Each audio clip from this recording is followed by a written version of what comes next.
இவங்களுக்கு ஒரு middle கிளாஸான life. அம்மா அப்பா, இவங்களுக்கு ஒரு பெண் குழந்தை ஒரு ஆண் குழந்தை. அந்த ஸ்கூல்ல படிக்கிற ரெண்டு பேருமே அழுதுட்டு வராங்க வீட்டுக்கு. என்னன்னு கேட்டா ஸ்கூல்ல ஃபீஸ் கட்டாதனால அமுச்சு விட்டாங்களாம். இவர் ஸ்கூல் பிரின்சிபல்ட்டனா போய் பேசி பாக்குறாரு. அதுக்கு அவரு, உங்களால காசு கட்ட முடியலன்னா ஏன்டா கான்வென்ட்ல சேர்க்கறீங்க, போய் ஒரு கவர்மெண்ட் ஸ்கூல்ல சேர்க்க வேண்டியதானே, இங்க படிக்கிறதுக்கு ஆசை மட்டும் இருந்தா மட்டும் போதாது, பணமும் வேணும்னு சொல்லி திட்டி அனுப்பிச்சிடுறாரு. இந்த ரெண்டு பிள்ளைங்களையும் ஸ்கூலுக்கு அனுப்பணும்னு வட்டிக்கு 30,000 ரூபாய் பணமும் வாங்குறாரு. வாங்கி இந்த ஸ்கூல் ஃபீஸ் கட்டிடுறாரு. இவரோட தொழில் பாத்தீங்கன்னா வீட்டுக்கு நான் பெயிண்ட் அடிப்பாங்க பாத்தீங்களா, அந்த வேலை செய்யறாரு. இவருக்கு ஒரு பெரிய கான்ட்ராக்ட் கிடைக்குது. அது என்னன்னா ஒரு பில்டிங்க்கு மொத்தமா பெயிண்ட் அடிக்கிறது. அந்த இன்ஜினியர் இந்த கான்ட்ராக்ட் நீ நல்லா பண்ணி கொடுன்னு இவர்கிட்ட தராரு. ஆனா அந்த இன்ஜினியர் ஒரு கண்டிஷனும் சொல்றாரு, நான் 2 வாரத்துக்கு ஒருக்கா தான் பணம் தருவேன், உன்னுடைய காசுனா நீ போட்டு தான் நீ பில்டிங்க்கு பெயிண்ட் அடிக்கணும், நான் 2 வாரத்துக்கு ஒருக்கா தான் உனக்கு பணம் தருவேன்னு பாத்துக்கோன்னு சொல்றாரு. இவரும் சரின்னு இவரோட பைக்கனா வித்து அந்த வேலையனா ஆரம்பிச்சிடுறாரு. வேலைனா நடந்துட்டு இருக்கும் போது ஒரு கால் வருது. யாருன்னு பார்த்தா அந்த இன்ஜினியர். வேலையனா நிப்பாட்டிட்டு நீங்க எல்லாம் வீட்டுக்கு கிளம்புங்கன்னு சொல்றாரு. இவர் ஏன்னு கேக்குறப்ப பக்கத்து வீட்டுக்காரு இந்த பில்டிங்க்கு கேஸ் கொடுத்துட்டாரு,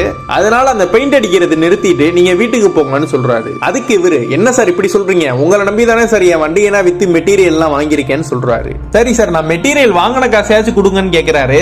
அதுக்கு அந்த இன்ஜினியர், அதுக்கு நான் என்ன பண்ண முடியும்னு சொல்லி போனை கட் பண்றாரு. இவருக்கு இதுல போட்ட பணமும் லாஸ் ஆயிருச்சு. இவர் ஆல்ரெடி ஒரு கடனை வாங்கியிருப்பாரு. அந்த கடன்காரு போன் அடிச்சிட்டு இருப்பாரு, இவர் கட் பண்ணிடுவாரு. அதுக்கப்புறம் அந்த கடன்காரு ரவுடிகள் எல்லாம் கூட்டிட்டு வந்து வீட்டுல உள்ள ஜாமானுகள் எல்லாம் எடுத்துட்டு போயிருவாங்க. நாளைக்கே என்னோட வட்டியும் முதலுமான பணத்தை வைக்கிறேன்னு சொல்லிட்டு கிளம்பிடுவாரு. இவங்க வீட்டை காலி பண்ணிட்டு இவங்க சொந்த ஊருக்கு போறாங்க. அங்க இவங்க அம்மாட்ட எல்லா விஷயத்தையும் சொல்றாரு. அதுக்கப்புறம் அவங்க அம்மாவும் இவரை கூட்டிட்டு போய் அவங்க சொந்தக்காரவங்க, அந்த ஊர் மக்கள், அந்த ஊர்ல உள்ளவங்க எல்லாத்துலயுமே கடன் கேட்கறாங்க. ஆனா யாருமே தர மாதிரி தரல. அதுக்கப்புறம் அங்க ஊர்ல உள்ள ஒரு ஆள்கிட்ட பணம் கேட்டு கால்ல விழுவான். அவன் காலை தட்டி விட்டு வீட்டுக்குள்ள போயிருவான். அதை இவன் மனைவி பாத்துருவா. ரெண்டு பேருமே என்ன பண்றதுன்னு தெரியாம அழுதுட்டு போவாங்க வீட்டுக்கு. அந்த கடன் கொடுத்தவனும் இவன் ஊரை காலி பண்ணிட்டு போயிட்டானே போன் அடிப்பான். நீ எந்த ஊருக்கு போனாலும் நான் உன்னை விட மாட்டேன், நீ ஒழுங்கா பணத்தை கொடுத்துடுறான்னு சொல்றான். அது இல்லாம உன்னால பணத்தை கொடுக்க முடியலனா ஒரு நாள் உன்னுடைய மனைவியை அமுச்சு விடுறான்னு அசிங்கமா சொல்றான். அதெல்லாம் கேட்ட இவங்க ரெண்டு பேரும் மருந்து குடிச்சு இறந்து போயிடுறாங்க.